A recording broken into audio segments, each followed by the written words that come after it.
Welcome to Chillin' 101. We hope this video helps. You begin by verifying compatibility and account control. Confirm your phone is unlocked and supports the new SIM's bands. This avoids wasted steps.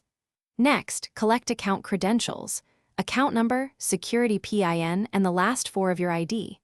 Once done, backup contacts, messages, and two-factor codes. These often don't transfer automatically. Make sure you understand your carrier's identity verification process, because this is the single authorized path to change a SIM after creation. Contact your carrier using the secure method they recommend: phone line, official app, or in person, because online self-service may be limited.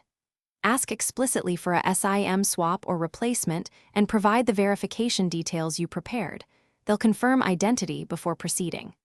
Once authorized, the carrier will give you a replacement SIM ICSID or activation code and an estimated activation window. Keep that code and any confirmation number. These are essential to complete the transfer without losing service or phone number. Insert the new SIM into your device and follow on-screen activation prompts, or enter the activation code the carrier provided. Simultaneous steps often include a restart. Once active, verify signal strength, carrier name, and that calls /texts and data work. Also confirm voicemail and any transferred services.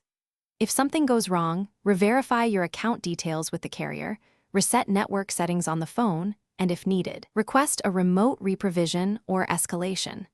The key troubleshooting tip: always re-verify. Thanks for watching. Consider subscribing if we helped you.